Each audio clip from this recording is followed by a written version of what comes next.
أعوذ بالله من الشيطان الرجيم. بسم الله الرحمن الرحيم.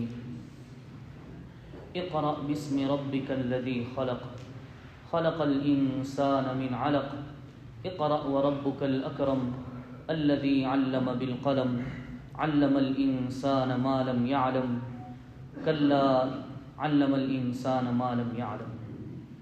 یہ 30ویں پارے کی ایک صورت ہے، سورۃ العلق اسے کہا جاتا ہے، اور عام زبان میں اس کو اقرأ باسم ربک الذی، سورہ اقرأ کہا جاتا ہے.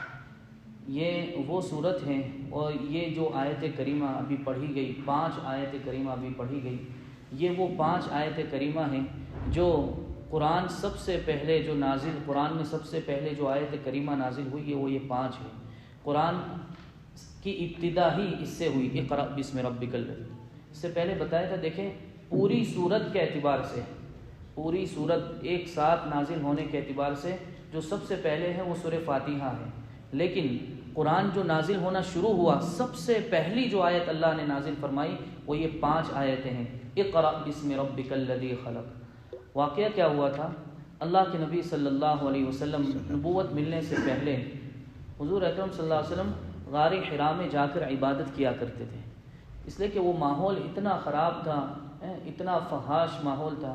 نبی کریم صلی اللہ علیہ وسلم کی سیرت سے ہمیں پتہ چلتا ہے کہ جب کسی زمانے میں ایسا ماحول ہو جائے کہ بندے کو اپنے آپ کو بچانا مشکل ہو جائے، اپنی نظروں کو بچانا اور اپنے آپ کو نافرمانیوں سے بچانا مشکل ہو جائے، تو پھر ایسی صورت میں نبی صلی اللہ علیہ وسلم کا نمونہ ہمارے سامنے ہے کہ ہم کیا کریں کہ اپنے کام کاج کے علاوہ، یعنی کاروبار جو کام کاج کرتے وہ تو ٹھیک ہے، اس حد تک باہر نکلیں، باقی الگ ہو جائیں، سب سے الگ تھلگ ہو کر اپنے گھر میں یا کوئی ایسی جگہ جہاں کوئی ملنے والا نہ ہو وہاں اللہ کی عبادت میں مشغول ہو جائے. یہ سب سے آسان طریقہ ہے فتنوں سے حفاظت کے لیے، فتنوں سے حفاظت کے لیے سب سے آسان طریقہ.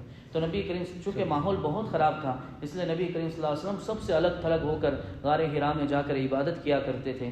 حضرت خدیجہ رضی اللہ تعالی عنہ آپ کو توشہ، ناشتہ وغیرہ تیار کر کے باندھ کر دے دیتی تھی، کئی دنوں کا آپ لے جاتے تھے اور وہاں جا کر عبادت کرتے تھے.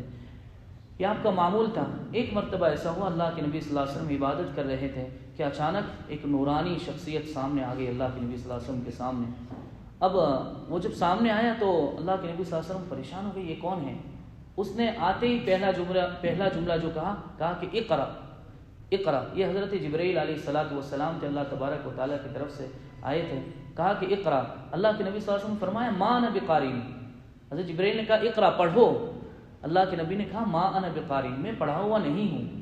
دیکھیں یہاں پر ایک بات کہ اللہ کے نبی صلی اللہ علیہ وسلم نے فرمایا ما انا بقارئ، میں پڑھا ہوا نہیں ہوں. کیا مطلب؟ اللہ کے نبی صلی اللہ علیہ وسلم امی تھے. اللہ کے نبی صلی اللہ علیہ وسلم کو نہ پڑھنا آتا تھا نہ لکھنا آتا تھا. ایک لفظ آپ لکھ نہیں سکتے تھے اور ایک لفظ آپ پڑھ نہیں سکتے تھے. صلح حدیبیہ کے موقع پر، یعنی یہ ایسا نہیں کہ جس وقت نبوت مل رہی تھی اس وقت کی باتیں، نہیں، پوری زندگی کی باتیں. جب تک آپ زندہ رہیں، اس دنیا میں حیات رہیں، جب تک آپ کو نہ لکھنا آتا تھا نہ پڑھنا آتا تھا. صلح حدیبیہ کے موقع پر جب صلح نامہ لکھا جا رہا تھا کفار کی طرف سے اور مسلمانوں کی طرف سے صلح نامہ جب لکھا جا رہا تھا تو اللہ کے نبی صلی اللہ علیہ وسلم نے لکھوایا، حضرت علی لکھ رہے تھے، لکھوایا کہ من محمد رسول اللہ، یہ لکھوایا. تو حضرت علی نے لکھ دیا. تو وہ جو کافروں کا ایلچی تھا اس نے کہا کہ نہیں، یہ رسول اللہ کو مٹاؤ، ہمارا جھگڑا تو یہ ہے کہ ہم تمہیں رسول نہیں مانتے، اگر ہم تمہیں رسول مان لیں تو سارا جھگڑا ہی ختم ہو جائے، تم یہ رسول اللہ کو تمہیں مٹانا ہوگا. تو حضرت علی نے اللہ کے نبی صلی اللہ علیہ وسلم کہا کہ چلو بھائی مٹا دو. حضرت علی نے کہا کہ نہیں، میں نہیں مٹا سکتا، اس لیے کہ میں تو آپ کو رسول مانتا ہوں اللہ کا، میں نہیں مٹا سکتا. تو اللہ کے نبی صلی اللہ علیہ وسلم نے کہا کہ اچھا مجھے دو. جب نبی صلی اللہ علیہ وسلم نے وہ صلح نامہ اپنے ہاتھ میں لیا، رسول اللہ صلی اللہ علیہ وسلم کو یہ نہیں پتا تھا کہ رسول اللہ کہاں لکھا ہوا ہے. اللہ کے نبی نے کہا کہ بھائی بتاؤ مجھے کہاں لکھا ہے رسول اللہ. تو حضرت علی نے بتایا کہ یا رسول اللہ یہاں لکھا ہے رسول اللہ. تو اللہ کے نبی نے مٹایا. دیکھیں یہ امی ہونا، ان پڑھ ہونا میرے اور آپ کے اندر عیب ہے. اگر میں پڑھا لکھا نہ ہوں تو بھی بہت بڑا عیب ہے، یہ جہالت ہے. لیکن اللہ کے نبی صلی اللہ علیہ وسلم کا یہ کمال تھا. کیوں کمال؟ اس کی بہت ساری وجوہات ہیں. سب سے پہلی وجہ، اللہ تبارک و تعالیٰ اپنی قدرت دکھانا چاہتے تھے کہ ایک شخص جو بالکل پڑھا لکھا نہیں، اس کو ایک لفظ پڑھتے نہیں آ رہا ہے، ایک لفظ لکھتے نہیں آ رہا ہے، لیکن وہ دنیا کو ایسا سکھا کر جائے گا کہ قیامت تک لوگ اس کے علم کی تشریح کرتے جائیں گے، لیکن اس کے علم ختم نہیں ہوگا. ایسا ایک حکمت یہ. دوسری حکمت یہ تھی اللہ تبارک و تعالیٰ نے آپ کو پڑھنا لکھنا نہیں سکھایا. کیوں؟ اس لیے کہ آپ اگر پڑھنا لکھنا سیکھتے تو ظاہر سی بات ہے کوئی نہ کوئی آپ کا استاذ ہوتا. بندہ کتنا بھی بڑا ہو جائے، میں کتنا بھی بڑا ہو جاؤں، آپ کتنے بھی بڑے ہو جائے، لیکن آدمی اپنے استاذ کے سامنے ہمیشہ چھوٹا ہی ہے. ہاں، اس کو استاذ کے سامنے جھکنا ہی ہے. نہیں جھکتا تو یہ اس کی بدبختی ہے. تو اللہ تبارک و تعالیٰ نہیں چاہتے تھے کہ میرا نبی کسی کے سامنے جھکے اور میرا نبی کسی کا اسٹوڈنٹ ہو، میرا نبی ہر ایک سے بڑا ہو. اس لیے اللہ تعالیٰ نے یہ معاملہ ہی ختم کر دیا، یہ معاملہ ہی ختم کر دیا. اور تیسری حکمت یہ لکھی ہے کہ اللہ تبارک و تعالیٰ نے نبی صلی اللہ علیہ وسلم کو پڑھنا لکھنا اس وجہ سے کسی سے نہیں سکھوایا، اس لیے کہ کافر پہلے سے اعتراض کرتے تھے کہ یہ ایسی باتیں لاتے کہاں سے. اب اگر پڑھنا لکھنا نبی صلی اللہ علیہ وسلم جانتے تو وہ یہ سمجھتے کہ رسول اللہ صلی اللہ علیہ وسلم پہلی کتابوں سے پڑھ کر آتے اور ہمیں عربی زبان میں نقل کر دیتے. سب کو پتا تھا نبی صلی اللہ علیہ وسلم کو ایک لفظ لکھتے نہیں آتا، ایک لفظ پڑھتے نہیں آتا، تو سب کو یقین ہو گیا کہ یہ جو کچھ کہہ رہے ہیں یہ اللہ ہی کی طرف سے، اللہ ہی کی طرف سے. اس لیے نبی صلی اللہ علیہ وسلم نے کہا ما انا بقاری، میں پڑھا ہوا نہیں ہوں. حضرت جبرائیل علیہ السلام نے کیا کیا؟ نبی صلی اللہ علیہ وسلم کو اپنے بازوؤں میں لیا اور زور سے اپنے سینے سے لگایا. پہلی مرتبہ لگایا، چھوڑا، پھر کہا کہ اقرا. پھر رسول اللہ صلی اللہ علیہ وسلم نے وہی جواب دیا، ما انا بقاری، میں پڑھا ہوا نہیں.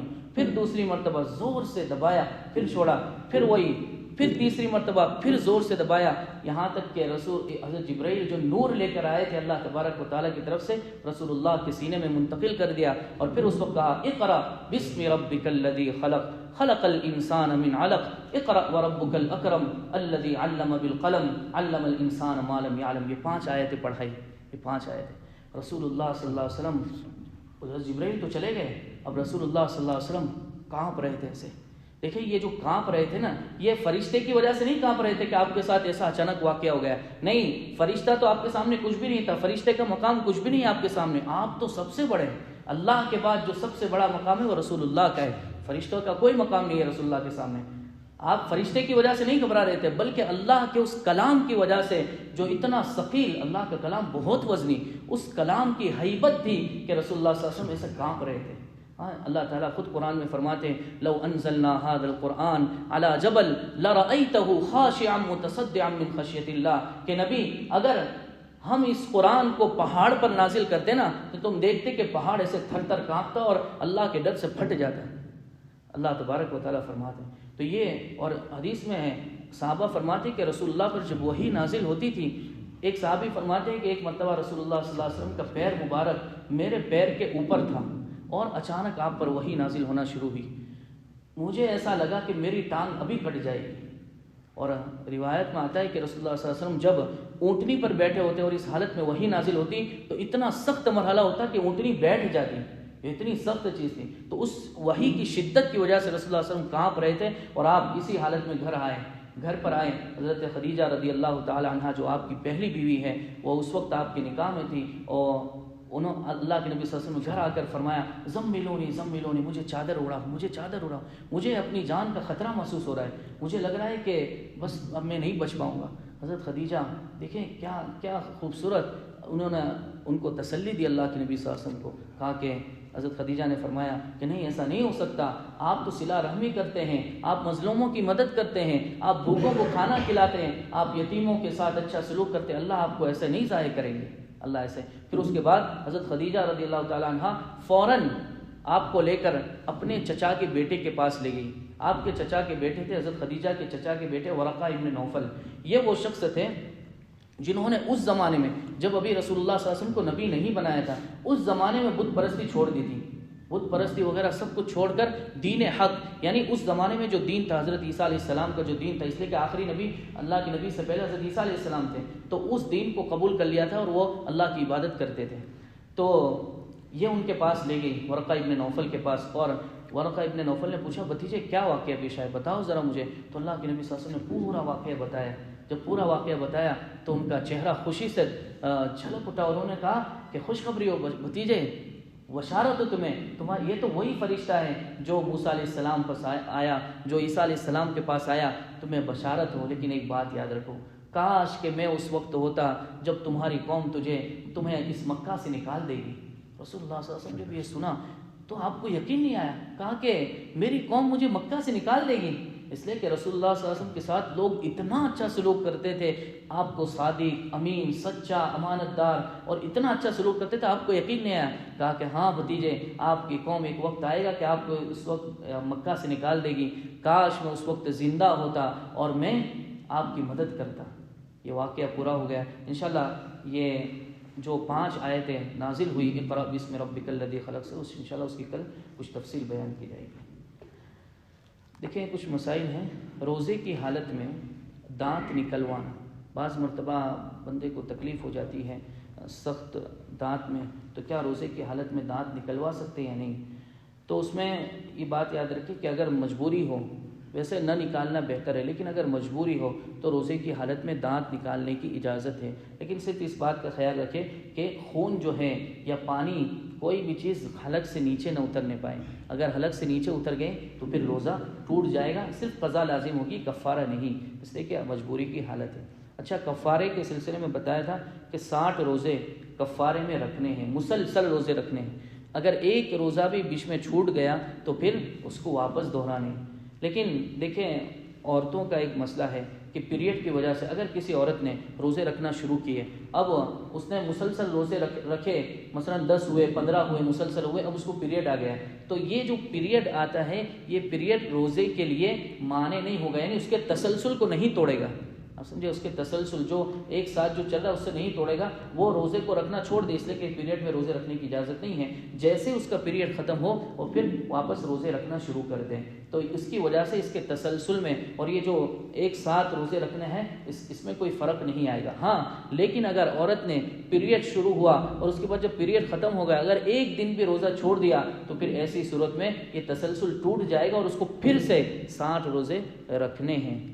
اچھا، شوال کے 6 روزے، ہم کہتے سسائد کے روزے جو بولتے ہیں، شوال کے 6 روزے، یہ اس کی بہت بڑی فضیلت آئی ہے۔ اللہ کے نبی صلی اللہ علیہ وسلم فرماتے ہیں کہ جس نے رمضان کے روزے رکھے اور اس کے بعد 6 روزے رکھے تو اس نے کانا کا صیام الدہر، اس نے ایسے کہ اس نے پورے سال کے روزے رکھے، ہمیشہ وہ روزے داروں میں شمار ہوگا۔ ایسا اتنا بڑا ثواب ہے تو رکھنے چاہیے ہمیں، اگر اللہ کسی کو ہمت دے تو رکھیں شوال کے 6 روزے۔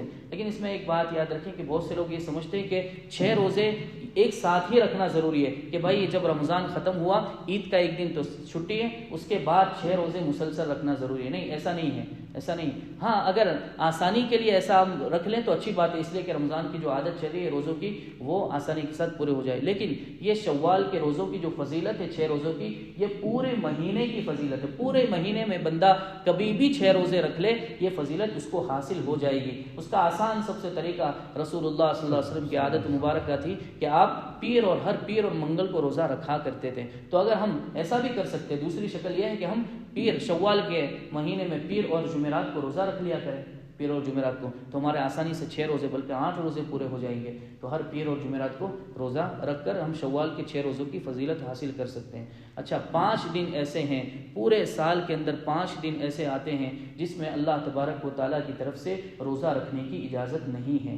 ہاں باقی پورے سال بندہ روزہ رکھے کوئی حرج نہیں، لیکن 5 دن ایسے آتے ہیں جن میں روزہ رکھنا جائز نہیں ہے۔ کون سے 5 دن؟ نمبر 1 عید الفطر کا دن، یعنی پہلی شوال، رمضان کا مہینہ ختم ہونے کے بعد جو پہلا عید کا دن آتا ہے شوال، اس دن روزہ رکھنے کی اجازت نہیں ہے۔ اگر کسی نے رکھا گنہگار ہوگا، روزہ رکھنا جائز نہیں ہے۔ ایک دوسرے 10 ذی الحجہ، 11 ذی الحجہ، 12 ذی الحجہ اور 13 ذی الحجہ، یعنی بقرعید کا پہلا دن، دوسرا دن، تیسرا دن اور چوتھا دن، یہ ایام تشریق کہلاتے ہیں۔ ان 4 دنوں میں ایک عید الفطر شوال کا پہلا اور 10 ذی الحجہ، 11 ذی الحجہ، 12 ذی الحجہ اور 13 ذی الحجہ، یہ 4 اور وہ 5، ان 5 دنوں میں روزہ رکھنے کی اجازت نہیں ہے۔ یہ کھانے پینے کے دن ہے، اللہ تبارک و تعالیٰ کی طرف سے ضیافت ہوتی ہے، اس میں ہم کھائے پیئیں، اس میں روزہ رکھنے کی اجازت نہیں ہے۔ سبحان اللہ۔